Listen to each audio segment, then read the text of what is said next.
Conservation Fund. As I mentioned, it's administered by the Department of Interior, and it was established by Congress in 1964. And the purpose of the stateside program is to provide grants to states and local governments for the acquisition and development of public outdoor recreation areas and facilities. And again, the key word is outdoor recreation. So in 2019, the Dingell Act permanently reauthorized the program, and in 2020, it received full dedicated funding. And as a result, we are seeing more money is now available. So today I'm going to focus on completing the application, changes since the 2020 application, and differences between LWCF and our state program, grant program through Tardif. Okay, so we are going to first, the schedule this, and I'm rolling through. We're not going to read this line by line, don't worry. I'm going to highlight some things. If you have a hard copy of the application, that's great. If you have that close by, you can jot notes. But most important, the schedule.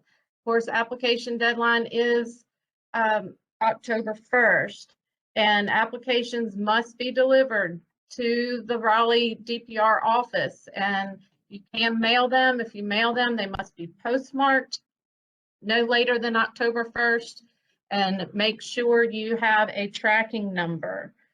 And please do not turn your applications into your RRS consultant. They need to come to the Division of Parks and Recreation office in Raleigh.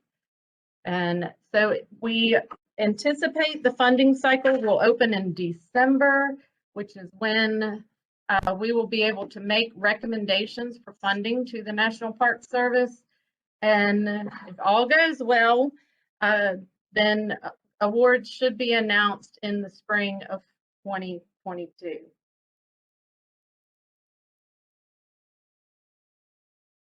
Now, eligible projects. So what is eligible? You can use LWCF to acquire land for public parks, to renovate outdoor recreation facilities at existing sites. Now, this is existing parks, I should say. This is new for 2021.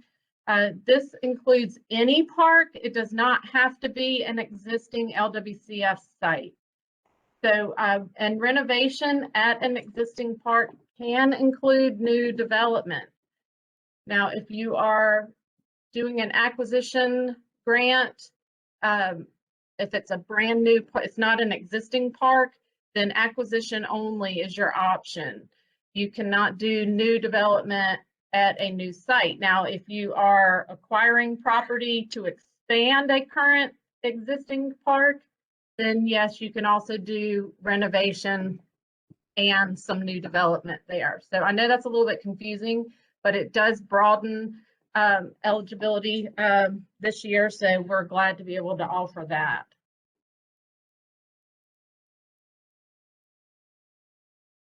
And of course, it does have to be a single park site.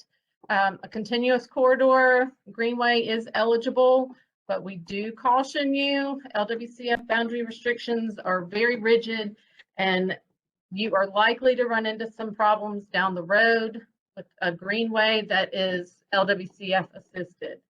So any part of the boundary that is infringed upon, then you're going to be facing a conversion. So the big question that we seem to get is, well, what if an applicant is out of compliance?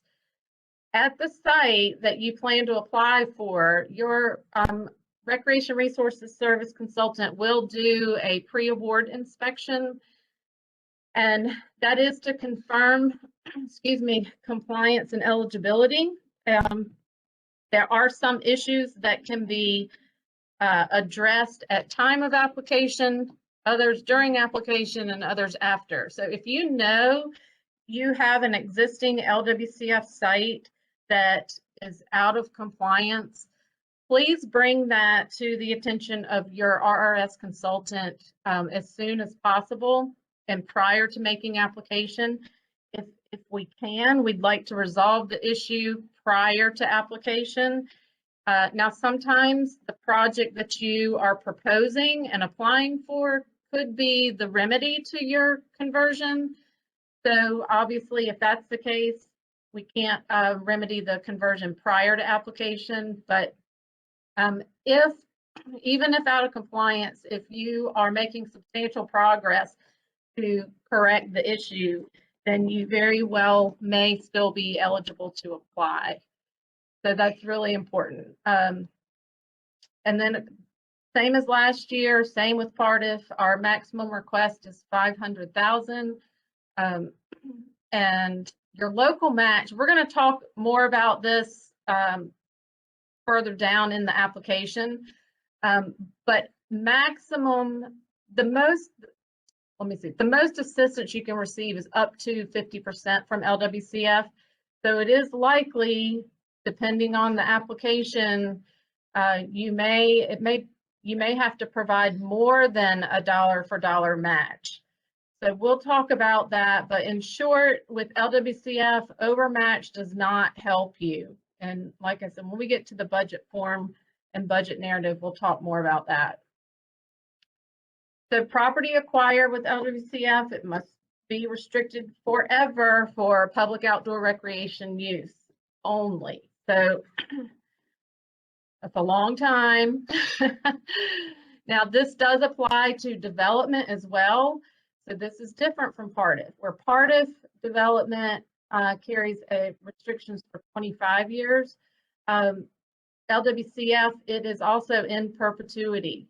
Now, the National Park Service does realize and acknowledge everything doesn't last forever.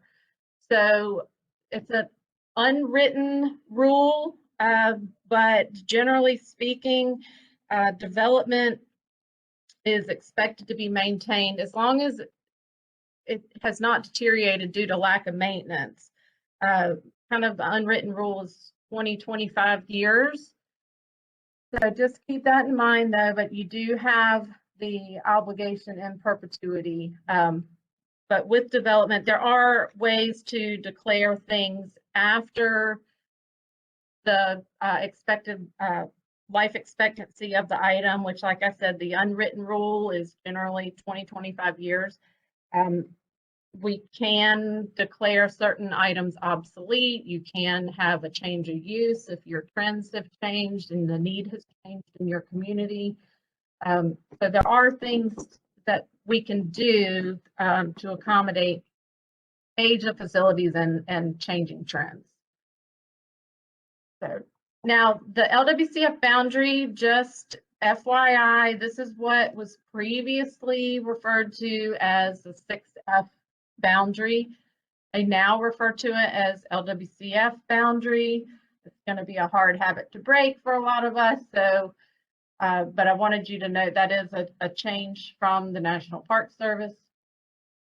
Now, if you're updating an existing LWCF site, if that park has grown in acreage and you do a renovation there, then you should expect that the entire boundary will then go under the LWCF restriction, not just the original boundary of the original grant. Now, indoor facilities are not permitted through LWCF unless they will enhance and support the outdoor recreation on site. This is very important. It's different from Part If, and just keep in mind, these are things that have to be approved and addressed in advance because they do not generally support indoor facilities. So the LWCF manual. So a new manual is expected any day now. So I must preface everything that I tell you today could be altered or changed when the new manual comes out. We're currently working with the 2008 version of the manual. I don't anticipate significant changes, but I don't know. We have not seen it yet. So just bear with me, be patient, and just keep that disclaimer in mind. I hope everything I'm telling you today is going to still be accurate tomorrow. And incomplete applications are not eligible. Late applications will not be accepted. So that's very important. We try and make it easy for you with a checklist to make sure your application is complete.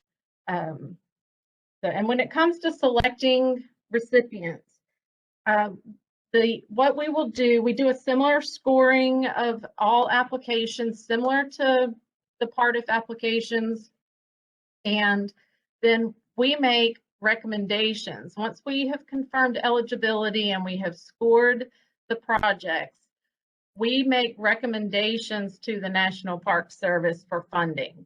We submit a rank list based solely on your score, and but then ultimately it is up to the National Park Service to make the final funding decision. Now, future road improvements, I highly suggest you follow this link and check proposed projects by DOT. And the reason is because DOT projects are probably the most common cause of a conversion. And if you are, I've said that a couple times already now about conversion, and you may say, what's a conversion? Well, conversion is when an LWCF assisted facility is no longer in useful condition or has been removed without approval. Any unauthorized facilities, if for instance, an indoor facility has been built without approval within the LWCF boundary, that would be a conversion. Non-recreation facilities will be not just non-recreation, non-outdoor recreation facilities, and even support facilities need some approval from MPS if you are going to add them to an LWCF assisted site. So also, if part or all of the site is no longer available for public recreation, if a cell tower has been established, put up in the park, if, again, the road expansion, if that has infringed on the boundary, if you have sold a portion of the parcel, if you have converted a portion of the park parcel for the use of a town hall, if you're going to put a town hall there, those are all things that will trigger what's called a conversion. Now, with a conversion, something that's different with LWCF is you have to replace the lost property with additional property at fair market value. So it's even with PARTIF, even though it's a last resort and last option, you can repay the grant at current market value, but with LWCF, that is not an option. So, and I've had this question, yes, local governments may submit more than one application. They just need to be, make sure they're not duplicate applications. And this comes into play more or less with the ORLP, the Outdoor Recreation Legacy Partnership Program, which is another program, grant program run through the National Park Service. That is a nationally competitive program geared toward economically disadvantaged urban areas.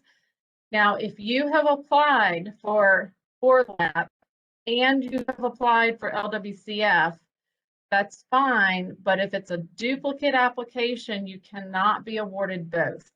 So you can submit applications for the same site for both of those programs, as long as the elements are different and the funding support that you're requesting is going to different things.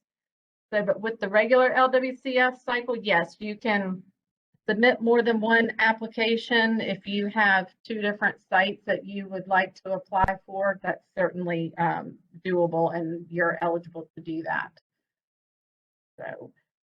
And we do have on our website, on the DPR website, you can go to LWCF. This is a link, and it'll go to our LWCF grants. And there are 2 places where you can look for existing sites. And we have a PDF version with just a list by county and by local government of all of the LWCF sites. And there's also the RRS park locator map, which you can reference as well. So Recreation Resources Service at NC State is still your first point of contact, just like with Partif. It would be the same with LWCF. And your consultants are certainly more than glad to help you and assist, and you can contact them. And again, there's a link here. If you're not sure who your consultant is, you can quickly find them through that link there.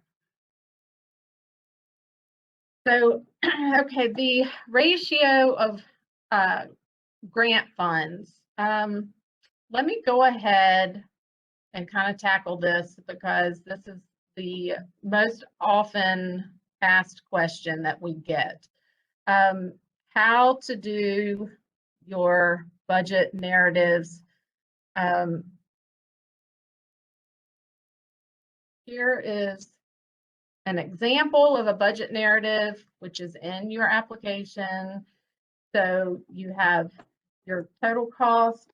Ideally, what you would like to do is you split the federal share, which is your grant request amount, and your match share in 50-50. And so your totals would look something like this.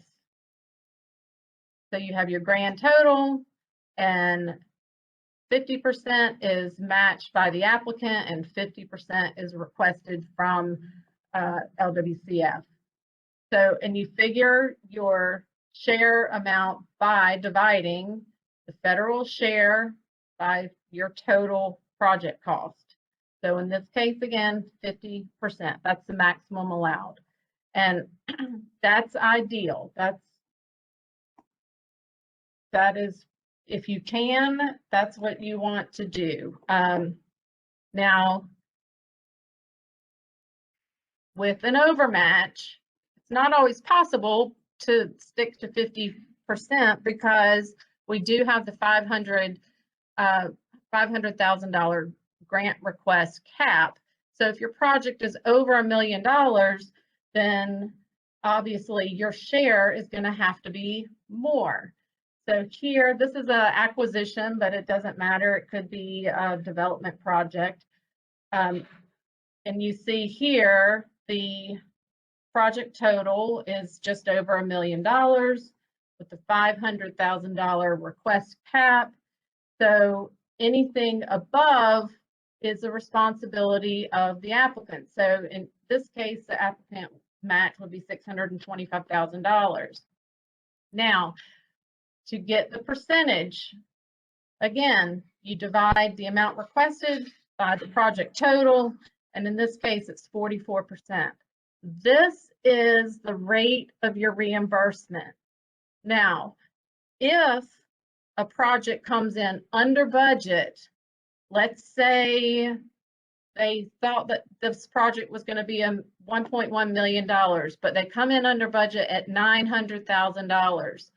You are still reimbursed at 44%. So you would receive $396,000, not the full award of $500,000. So this is very important. That's why, if it's at all possible, to keep your request at 50% of the project total. Like I said, it's not always possible for projects that exceed $1 million. But that's when it comes into play, is during reimbursement. And again, it's not an issue unless your project comes in under budget.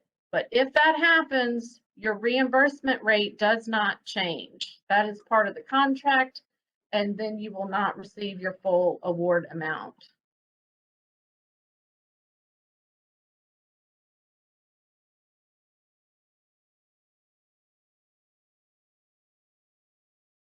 Now, your appraisals, we'll come back to that, and we're going to take questions on that because I know we have some. But I wanted to go ahead and share that because it's going to come up again. So your appraisals for all LWCF projects, you are required to submit an appraisal, and it must be a yellow book appraisal. That's standards for federal land acquisition. It's a more stringent standard for appraisals, and that is absolutely required by LWCF. So that is different from PARTIF. And with LWCF, we do not have co-sponsored applications. So it'll be a single applicant. Now, with your permits, if you have some of these that are known for taking a while to get completed, work permits and FEMA, and if your project requires any of these permits, you need to acquire the permit prior to application. And when to start. So this is very similar to PARTIF. You don't want to take, you don't want to start your project prior to the grant period, but like with acquisitions, you may need to request a waiver of retroactivity. We offer that with PARTIF, so you may be familiar already, and LWCF offers the same thing. The difference is LWCF waivers are 12 months. PARTIFs have recently been extended to 24 months. So there is a difference there. You're on a much shorter timeline with LWCF. So the application must be submitted to the National Park Service before that waiver expires. Now, some planning costs are eligible, and we're going to talk about that a little bit further down in the application. But for planning costs and pre-award costs to be considered eligible, just like with PARTIF, it must be contained in the application.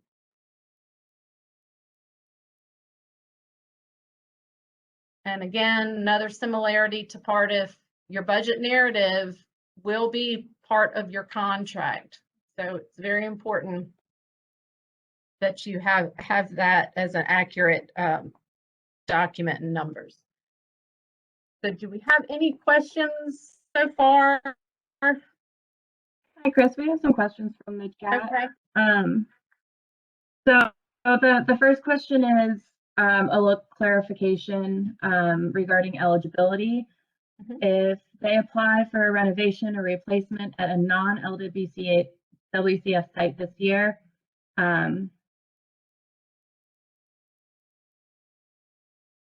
they're asking if it has to be a renovation or can there be a new facility? There can be new development if it's at an existing park. Yes.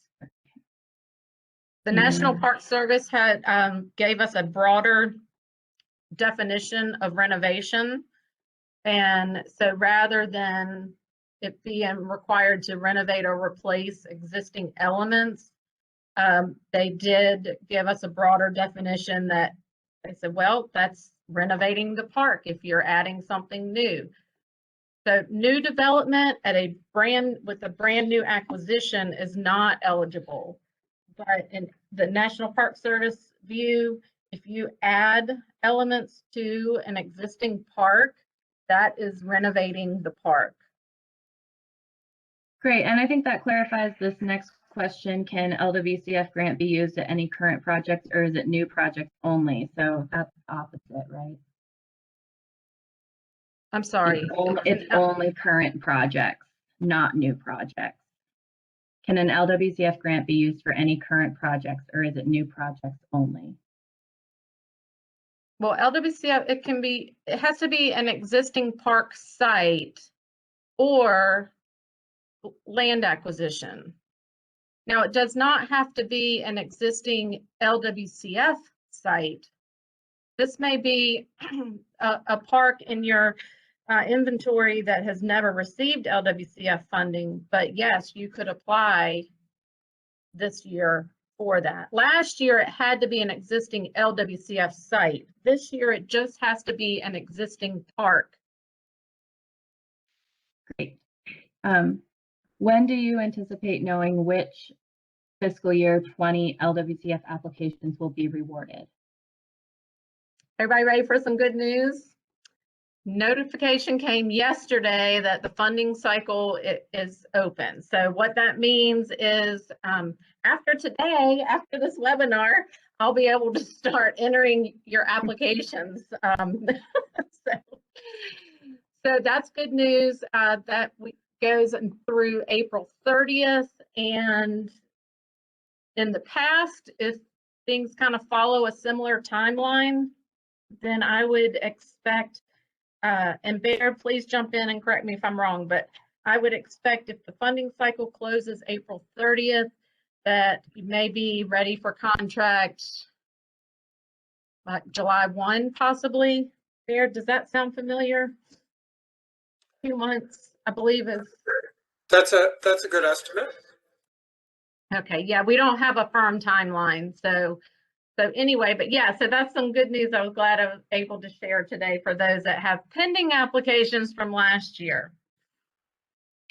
Okay, and we have one last question. Do you know if the Recreation Resource Service can or will provide feedback on an application so it can be improved prior to submittal? They will check for, they'll do what we call a technical review. This is the same with PARTIF, and basically that's to look for completion, not necessarily editing the information that you have provided, but just to make sure the application is complete. And they will offer that service to you as long as you give them ample time to do so. So I would, if you would like them to give you a technical review, I would try and get the application to them a couple months prior to the deadline. So it's just not, it's too much of a workload, and it's not fair to them to ask them last minute to do a technical review for you. So we generally say 30 days with PARTIF. So with the LWCF deadline being October 1st, September 1st would be a loose deadline to get it to RRS for review, but I think that's pushing it. I would give them more time than a month. So I think we're going to have a considerable number of applications, and this is a new program to some of the consultants and even the tenured consultants. A lot has changed, and it's been a long time since we have done dedicated local cycles with LWCF. So please be respectful of that and give them ample time. Great. I know we'll be stopping again, but that's all the questions we have for now. Great. Okay. Well, we will carry on. So here's the checklist. Looks familiar if you've ever applied for PARTIF, but caution, it is different from PARTIF. It is not the same checklist. This application and revision form, there are several sections included. This replaces the old PDESF form. Can I hear a yay? That was such an intimidating form. And so we were, at least here in the DPR office, we were glad to see this form revised. And now your project boundary map, I just want to mention, you see this is under required for all applications. That is absolutely true. Even for acquisition only projects, you must still submit a conceptual plan.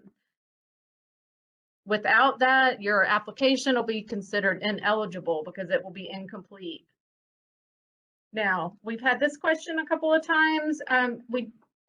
You do have to offer proof of ownership and site control at time of application with LWCF, but with the restriction, the LWCF restriction, obviously we don't require that now because you don't know if you have been funded or not, or if you will be funded. So the restriction will have to be placed, if it's an acquisition project, the LWCF restriction will be placed on that at time that you acquire the property, assuming you haven't purchased it with a waiver. If you have purchased with a waiver, or if it's a development project, then you will have to have that restriction added before closing and getting your reimbursement. So, whoops, sorry, jumping around by accident. Let's see, and these are just 2 more sections of the A&R form. They are new this year, 3 more sections. So, and it is, the checklist is 2 pages, you see. The BFA, basic facts and assurances, also should look pretty familiar if you've ever applied for PARTIF. This is different. You are required to add your congressional district on your application, and right here, if this is at a existing LWCF site, a site that has ever received funding through LWCF, you need to list the project numbers here. And remember, we referenced, there's a link in the first few pages of the application that can take you to our website to show you existing projects if you need to confirm whether a site has previously received LWCF funding or not. And again, your grant request cannot exceed $500,000 and the federal share cannot exceed 50%. And the federal share, the grant request divided by total cost, as long as you adhere to those maximums. Full land donations are eligible match. Partial donations or bargain sales are not.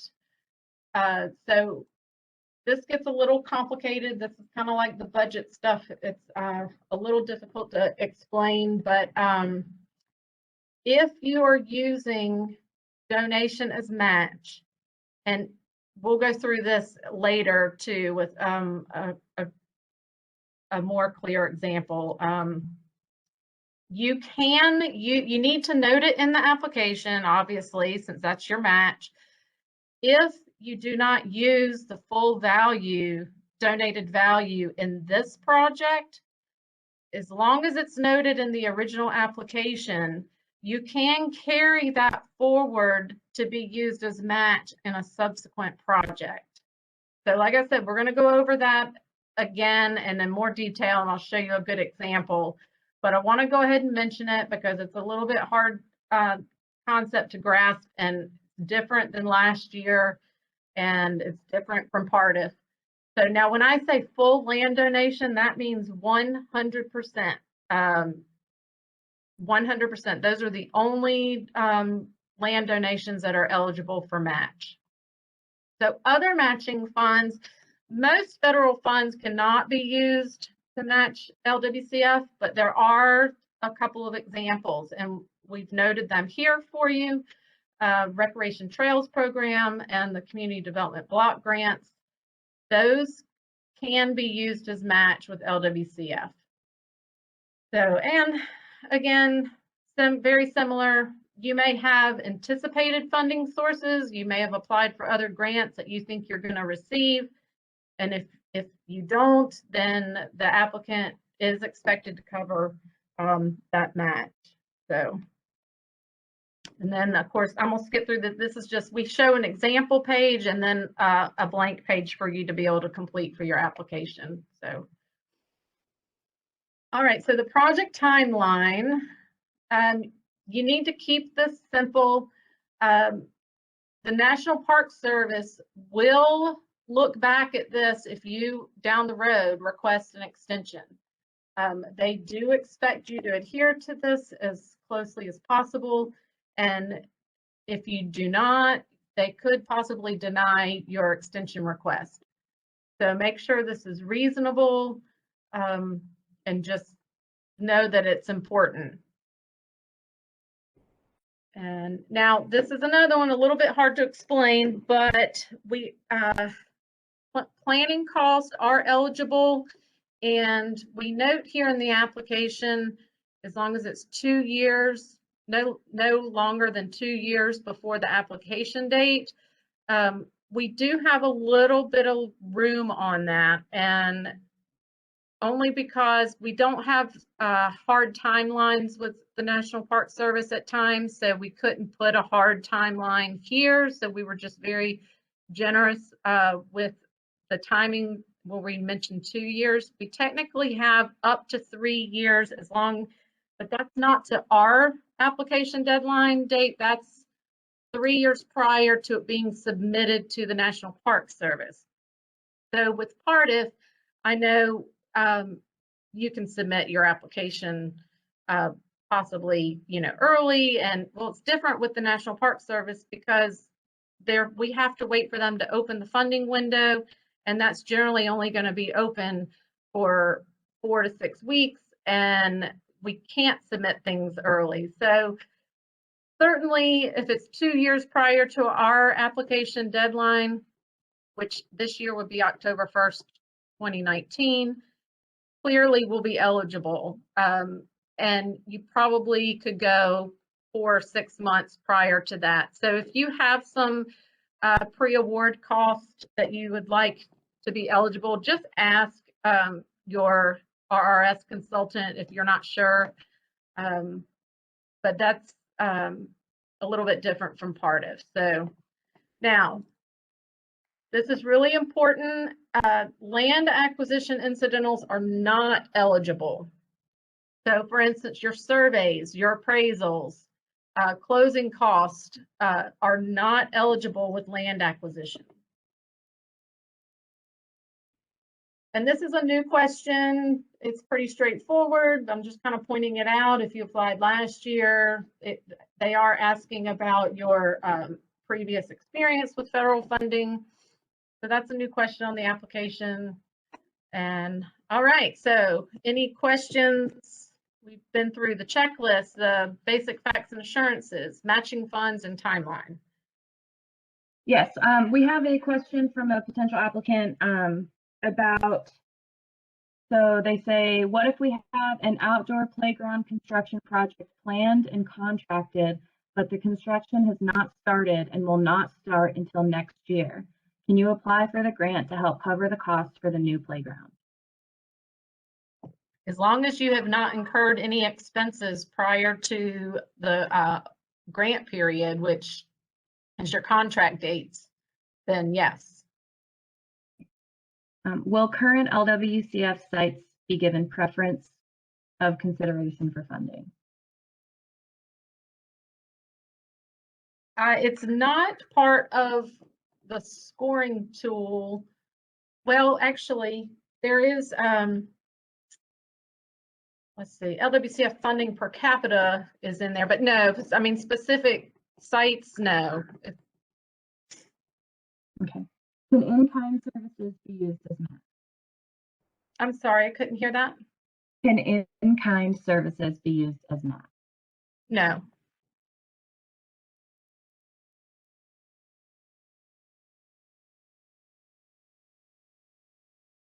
Okay, that those are all our questions for now.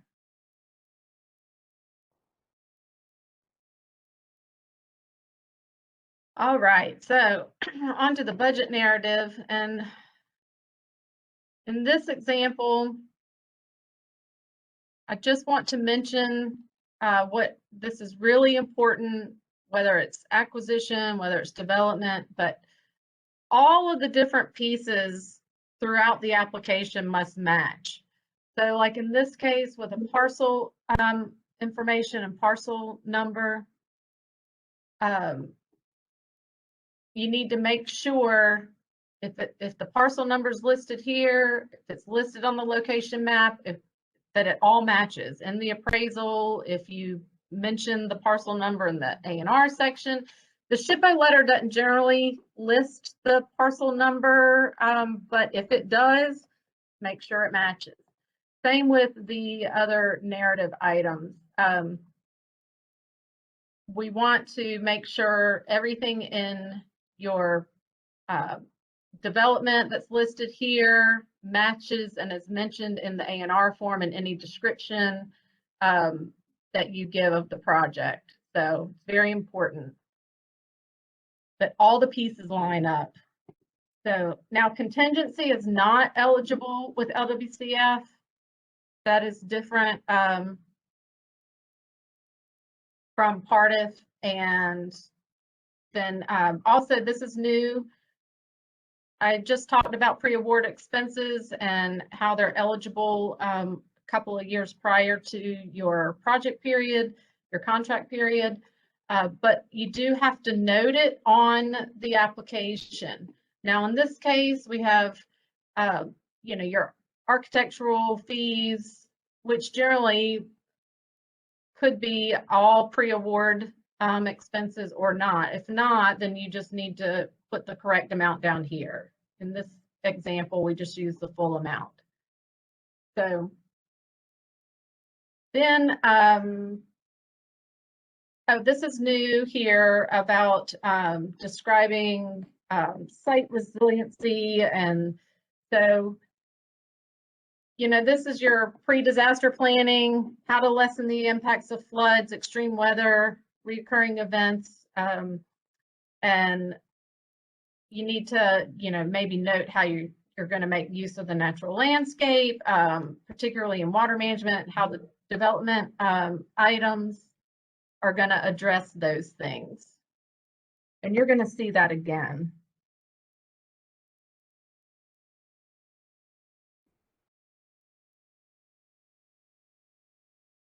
Oh, let's see. I don't know if I can, since I'm in full screen mode, I don't think I can rotate I apologize. In full screen mode, I can't rotate my slides. So this is the 424, and you have your total cost here. You're going to want to, these categories are not exactly the same as all the categories on our budget narrative, but they line up fairly well, but you'll just have to group your budget narrative line items in the appropriate place here. So you have your first column of total cost. We just generally, this would be the thing to do, leave this blank. If they're not eligible expenses with the project, we're gonna, for simplicity, we're gonna leave them out. So in that case, your total cost and column, the first column and the last column will be the same. Now, I do know this has contingency on here, but again, contingency is not eligible with LWCF. And this form is used for a number of different federal programs, so that's why it's there, but it is not an eligible expense, so do not list contingency. And then again here, as we've already explained, you have your project cost, and you are going to want to put in the federal share, and hopefully that'll be 50%. All right, so moving on, this is the first section of the A&R form. And this is basically your description and justification. And very simple, straightforward questions. Now, one thing that gets a little, I had mentioned, a little hard to comprehend about the donated value and how it has to be included in your original application, particularly if you're not going to use the full value and want to carry it over to a subsequent project. I would list that here. There are a couple places that you're going to want to note it, and I would note it here as well as on the acquisition form. And again, you may not know the timeline right now for your subsequent project, and that's fine, but you want to note your donated value and how you would like it to be used in a subsequent project. And again, the reminder, you don't have a lot of time. Kind of that fund availability expires pretty quickly because it's only available in the year of the donation plus one fiscal year. So you really need to be planning if you want to apply the next year and use that donated value. Like I said, that funding will, that opportunity will expire pretty quickly. So but list it here if you're in that situation. Description of your public involvement. I think the location map is pretty self-explanatory. Your site map, again, if your acquisition only project, you still are going to have to submit this. You can just denote it with all of the elements, future elements in orange, if this is your conceptual plan. But please follow the color guidelines. Existing facilities are in black and white, and you're going to want to list all of these things here to be noted. You do need to note the acreage that will be within the LWCF boundary. So you'll need to include that. Now, not now, but I'm just going to go ahead and mention it. Oftentimes people submit their site plan, they follow it exactly, and then at closing it becomes their as-built plan. Well, with LWCF, you will still, even if you don't make any changes, you will still have to submit an as-built.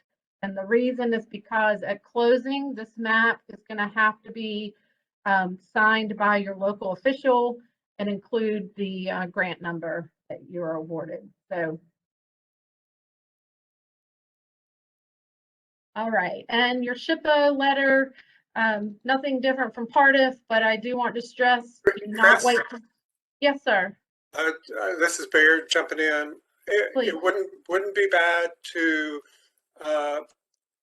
go back over the site map and emphasize the part about the LWCF boundary, because that is what will determine in the future.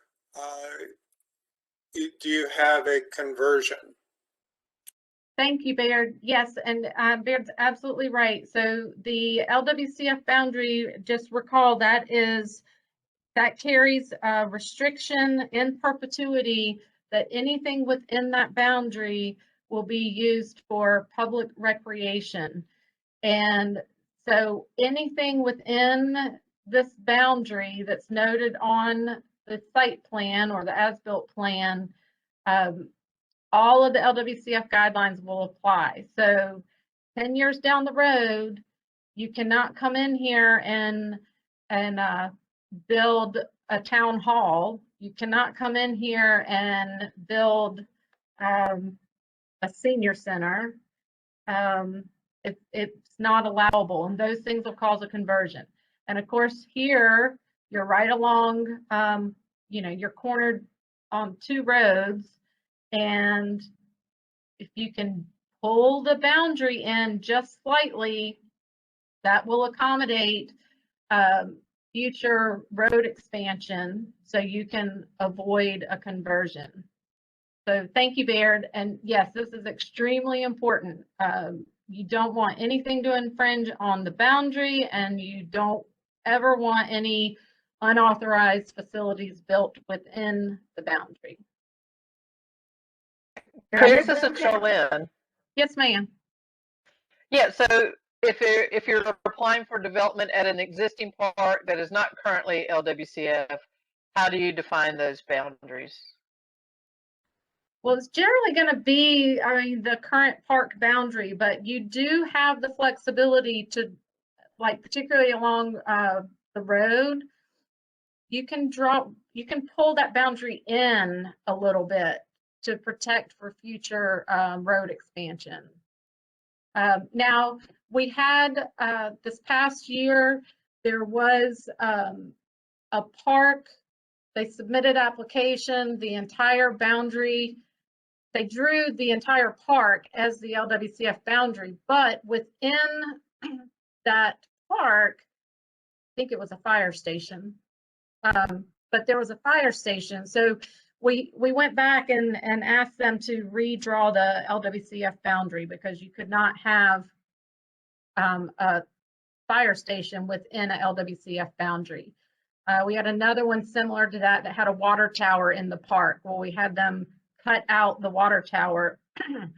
So you do have some flexibility, but now, generally speaking, MPS is gonna want the entire parcel included in the LWCF boundary, but like I said, you can cut certain things out that are existing that aren't eligible, and you do have the flexibility along roadways to draw the boundary in a little bit to avoid a conversion in the future.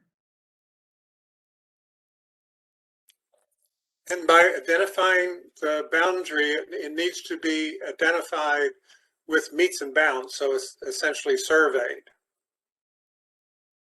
Yeah, that's best. And in the, we can give you a specific list too of other acceptable measurements that the National Park Service will acknowledge. So, all right. Jill, if we have any questions just on that, if you want to, I hadn't planned on pausing now, but I can if you have any questions that have come in. We don't have a question about the map, but we do have a question that I think can wait until the next step. Okay. Okay, so the SHPO letter, again, very similar to Partif. My suggestion here is do not wait until the last minute. I have had Partif applications come in that they had submitted to SHPO but had not heard back from them yet. That is not acceptable.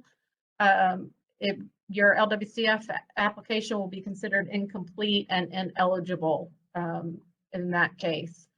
So just submit that early. Don't wait till the last minute. And I've already mentioned, but I will mention again, your proof of ownership and site control is due at time of application. And if awarded, the LWCF restriction will be required at the time of acquisition or prior to closing for development projects.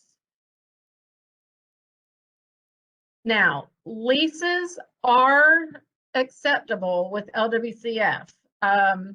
They do have to carry a 25-year minimum, and something has recently been clarified. The restriction does expire with the lease expiration date as long as there's no renewal clause, both parties agree, and you can justify this to the National Park Service.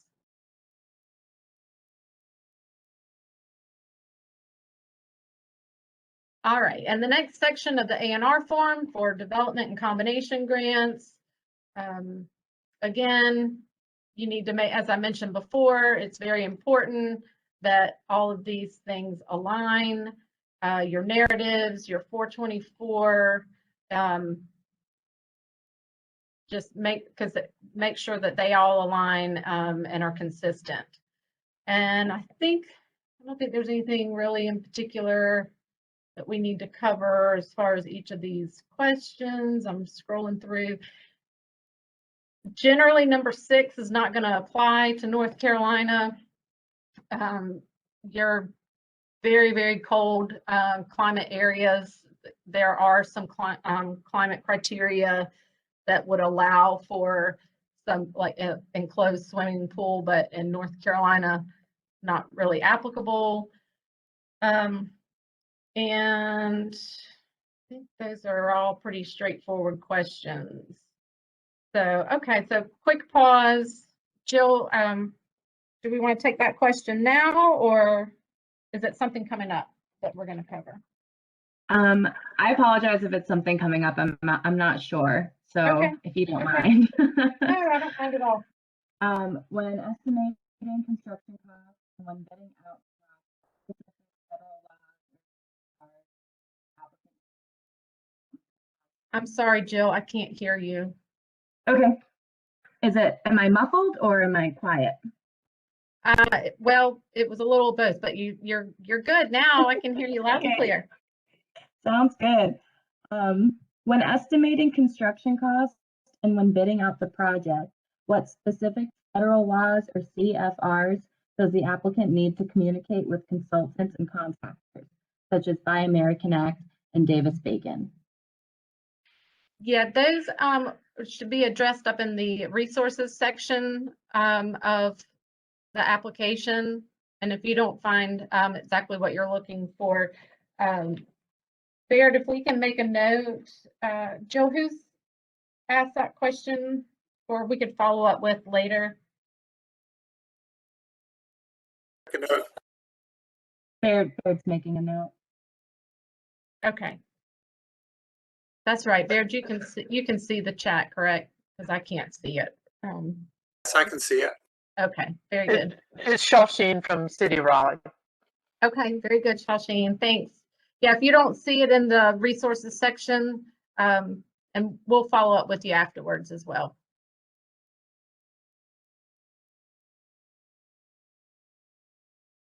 Okay, so site information, again, these are pretty straightforward questions.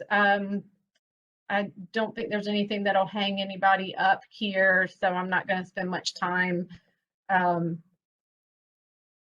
It's just, as it says, site information. Okay, so when we were talking about the LWCF boundary, and what that means, and allowable facilities and ineligible facilities. So it is on the A&R form asking about pre-existing or planned indoor facilities. So if you have a park that you would like to apply for assistance, but it has a community center on it, or it has a senior center on it, we can do, there's something called a public use request, where if you can justify that the indoor facility on site will enhance and support the outdoor recreation at the park, then it could be approved. Now, I will tell you one exception. I have never seen a senior center approved, period. Even one that's having, may have a community garden, and they may do some outdoor programming. National Park Service looks at that as it's too narrow if it's specifically for seniors. So anyway, that's been a difficult pill to swallow for a few people. I've talked with other states, but that is one that is not, we have not seen ever get approved by NPS. However, other like community centers could possibly, nature, if you have nature education centers, then it's possible that they'll be approved. Now, if you do have, say, a senior center on site, it does not mean you're not eligible. If it's pre-existing, as long as you note it in the application and you remove the square footage of that building from the 6F boundary acreage, and it's noted on the site plan, you should have it labeled. It should be colored solid black, and note the square footage. And like I said, have it removed from the total LWCF boundary acreage, then that's okay. But we do need to note it in the application. It's a problem when it pops up later. So even if it was existing, if we don't notify them now, and then it comes to their attention later, your argument of it was pre-existing is really out the window, because you had an opportunity to notify them at time of application. So,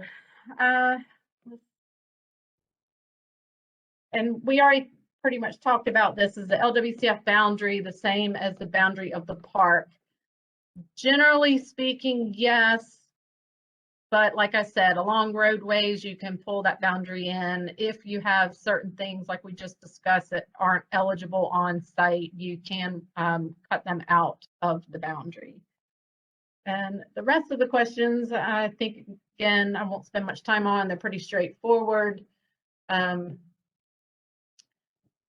So the environmental section here, this is just where you're indicating if your impacts are positive or negative, or further information is needed to determine.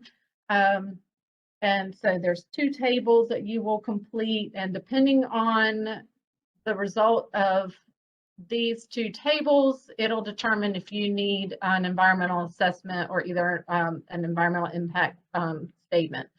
Chances are not, and the reason is because we're working with existing parks.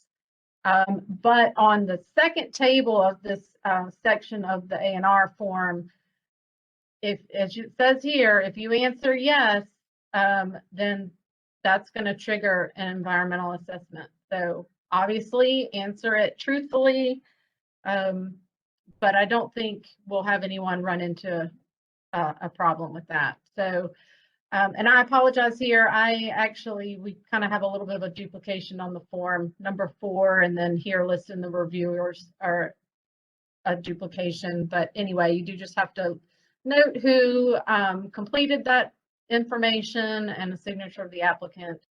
Now, the categorical exclusion, if you know this, fill it out. If not, don't worry. We will do that here before we submit to the National Park Service, so we can complete the CE for you if you don't know that. Okay, so any questions on the A&R form, this environmental section? I do not see any questions in the chat.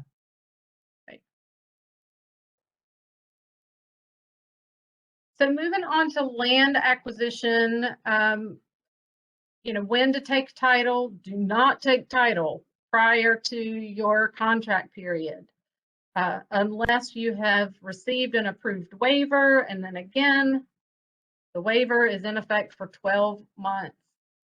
Okay, so if you are a land acquisition only project, LWCF does require that you do develop it within 3 years. So it may be an acquisition only project now, but there is still a requirement for minimal development within a 3-year period, according to LWCF. So very important. Like I said, it can be minimal. It can be a trailhead and a trail. It doesn't have to be expensive development, but they do ask about acquisition when the property will be available for public access. So all of that is still important, even prior to full development. So let's see. And again, we talked about the land donations and eligible match. So I want to show you this example now. If you have a combination project, this is an example of what I'm talking about. If you have full land donation, you do development, but your development does not use all of your match. So, and this comes straight from the manual. It's chapter 5-6 of the 2008 version of the manual. But if you have land donated that is worth $10,000 and you have development cost of $6,000, that gives you a total project cost of $16,000. They add the land value plus your development cost for your total project cost. Now, same with Partis, you cannot be reimbursed until you expend funds, and you cannot be reimbursed more funds than you have expended. So in this case, you've only spent $6,000. So $6,000 is the maximum amount that you can receive from LWCF.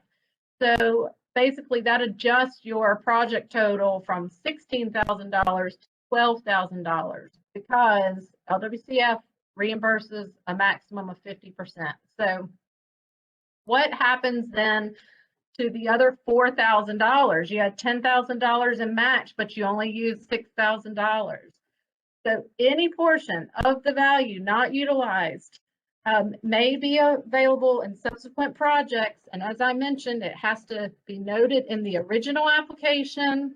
And you then with MPS approval, then that additional $4,000 will be available to you for subsequent projects within the year of the donation plus one additional fiscal year. So I think they give a good example here. And like I said, this comes directly from the manual. The key here is land valued at $10,000. That is 100% land donation. So bargain sales and donate, a bargain sale, you know, is not eligible. So if the land was valued at 10 and you bought it for 5, you do not get $5,000 of donated value. It is an absolute statement. The land is valued at X number of dollars and is donated. That means all of it. So let's see. We get back to our application.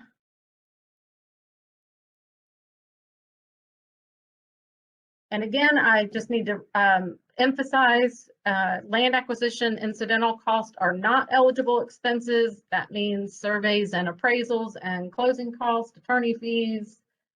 And again, I've mentioned this before, but even with acquisition only plans, acquisition only projects, site plans or conceptual plans are also required. And then here you have your acquisition form. Again, this is where I would note if you, you know, have donated value and you need that to be available for a subsequent project, make sure it's noted here. Now, also here, you'll see we list number 2 about identifying the value of existing improvements. This is similar or the same with Partif. If there are structures and buildings on the property, they can only be used in the value if it's going to be used for outdoor recreation. So if you have a dilapidated building within a boundary that the town knew they were going to demolish, well, whatever value in the appraisal was given to that building must then be removed because you know it's going to be demolished. It's not going to be used for public outdoor recreation. And this is self-explanatory, I think, just your legal description. And another section of the A&R form. And again, I think all of this is pretty straightforward, that we don't really need to go. I don't think there's anything that'll hang you up here. But of course, if so, you know, reach out to your RRS consultant. And again, here on this section of the A&R form, you will want to note excess donated value that we just went over. That is, the example came from chapter 5.6 in the manual. So, all right, do we have any questions on land acquisition?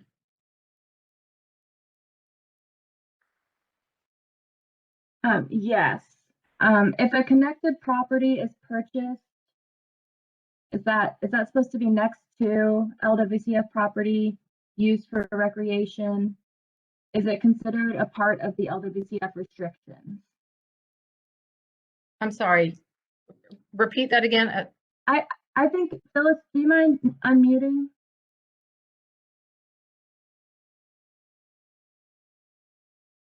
If we purchase land that's next to current LWCF property, is it then incorporated into the restrictions of the land water conservation? Yes. Well, are you talking about if you purchase it with, I mean, is this an acquisition grant you're applying for to purchase it with? If we just purchase, but we are going to use it for recreation. No, it does. And it butts up to the current part. No, if you've purchased adjoining property with your own money. It does not go under the LWCF restriction unless you then apply to, develop it or something like that through an LWCF grant. Then they're going to want to enlarge the entire LWCF boundary to include that. But if you have currently, Okay. now that's if you what I thought, but are, now unless if you apply for the LWCF, say a development grant on the existing site, then yes, they're going to want to expand and include the entire park boundary in the LWCF restriction. So if you aren't to working answer your on that, question, no, it doesn't matter. If you've enlarged the park, and you do renovation, even on the previous boundary from a previous LWCF grant, they're going to want to enlarge the boundary to include the entire park. Now, if you have an LWCF site and you've purchased adjoining property and you don't request any additional LWCF money to renovate either the existing portion or the new portion, then no, they don't just, expand the boundary as you grow your park. It's only when you request additional LWCF funds to go into the park. And at that time, if the park boundary has grown, then yes, they're gonna, with your new application, they're gonna expect the entire park to go under LWCF boundary. And that is that's the clarification. Does that help? There's actually on page 2 of the application. Some clarification. Page 2 of the application, it kind of addresses that a little bit. So you may want to, the very last bullet item in the first column on page 2, and it carries over to the second column. Thank you. Just what I needed. Appreciate it. You're welcome. And I think that was our only question for the land acquisition section. Okay. Okay, so the scoring system, one thing that's different with LWCF compared to PARTIF is we do use the SCORP in our scoring, and so you will have to show how your project aligns with goals laid out in the statewide outdoor recreation plan. There, just FYI, a new plan came out in August of 2020. So you'll want to make sure you're using the most current version of SCORP, which is linked in the application and on our website as well. And I think I already mentioned this, but I will tell you again. So we do go through and score LWCF grants using the scoring tool. Ultimately, we rank all of the projects by score alone. And that is the rank order that's submitted to the National Park Service and with recommendations for funding, assuming that we have approved eligibility of all of the applicants and projects that have applied. So this again is going to look very similar to PARTIF. It starts with planning and public involvement. And again, the key word here is outdoor. That is the main focus of LWCF. So not indoor facilities, but outdoor facilities. And your number of acreage, this is different from PARTIF. You do get additional points for the larger the acquisition. And part of this is because really small urban pocket parks, greenways, they really are difficult projects to manage with LWCF because of the LWCF boundary restriction. So anyway, just wanting to point out a difference between LWCF and PARTIF. And Now, as with Partif, I mean, all projects have to meet ADA. We do give additional points if you have exceeded the minimum ADA guidelines and requirements. So that's this section here. And then we're going to reference a couple of the tables. Oh, I'm jumping ahead. Yeah, well, this you'll find is a table referenced just a few pages towards the end of the application, where you can find what this your county rank is and see how many points you get. And this is LWCF funding per capita of your county is how that table is determined. And then here, as I mentioned with SCORP, you have to note, and here's the link that I was mentioning. It's right here. That'll take you to the current SCORP on our website. And let's see, we are going to, actually, I am going to turn this over to Baird Alcorn to go over. Baird, do you want a quick break before we dive into this, or you want to keep rolling? I think as long as we can pull the table up, we're going to use it as an example. Yes. That would be very helpful.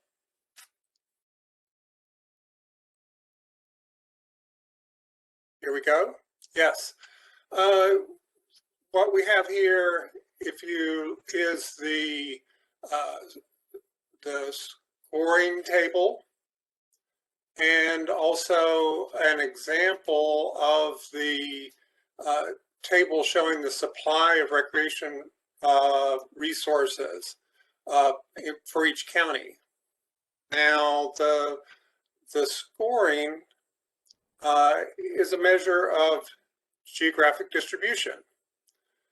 And the idea, the concept, is that it favors counties with more residents using each facility or park acre. And if you think about it, more people trying to use a facility means they have fewer facilities for their population. And so if you have just a few people using each facility, you have a higher rank. And that's what this table is. That's what the table is. That's what the scoring system is showing. And so let's take an example. If we look at the top of the page, Alamance County, it has the residents using each, if we go across the top columns, we have the residents using each athletic field, residents using each athletic court, and so on, and over to the far right, residents using each park acre. So let's say Alamance County is going to apply for a soccer field and a trail. Take a look at the rank for Alamance County for athletic fields.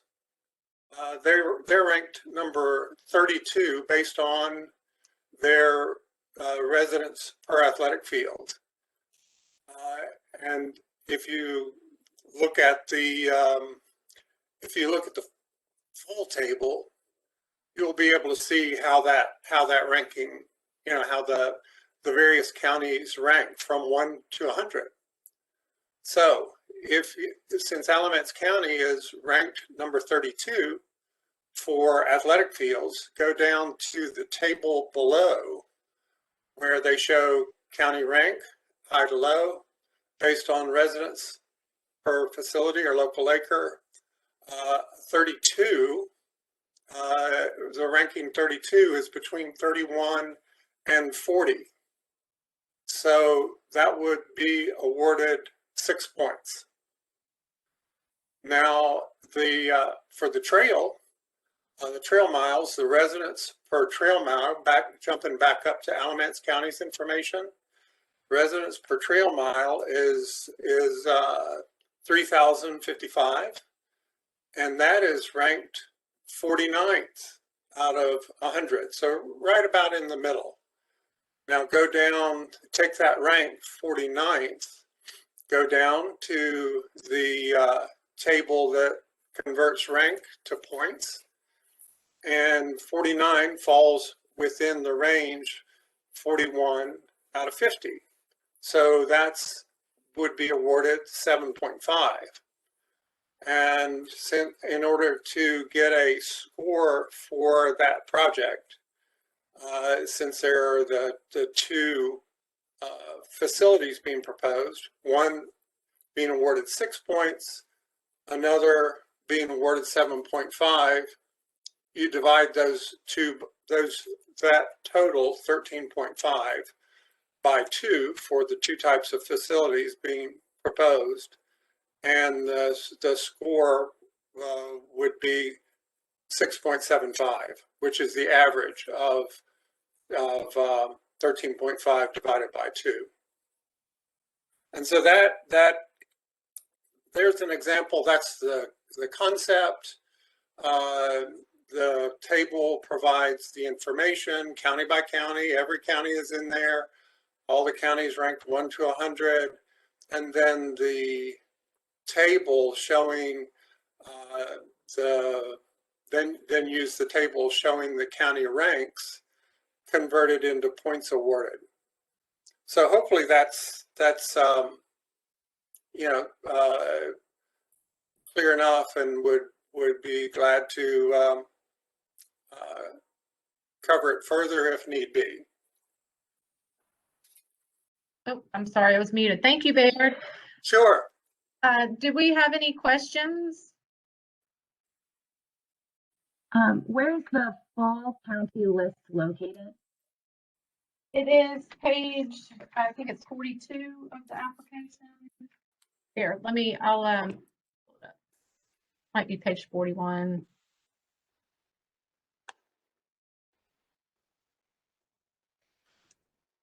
Yeah, it's page 42 and 43. Okay. So we're go through the definition section and it follows that. So this is table H, which was for the per capita spending, and what Baird just covered is right here, table I. Yeah, actually it's 43, 44, sorry. Yeah, and it goes list every county in alphabetical order.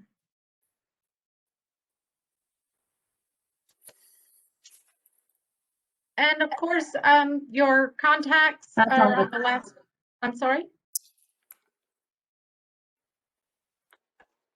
I was just confirming that's all the questions we had. Oh, great, thank you. Okay. And on the very last page of the application, you will find your RRS contact information here. So do we have any other questions? I mean, that wraps it up for us. Hey, Chris, this is Charlene. I was just going to mention it's listed as vacant for the Central East. So just contact the main RRS office. I'll put that in the chat box, and Holly Henry will direct you to which consultant is covering your county while the position is vacant. We'll take care of it. Thank you, Charlene. They definitely will.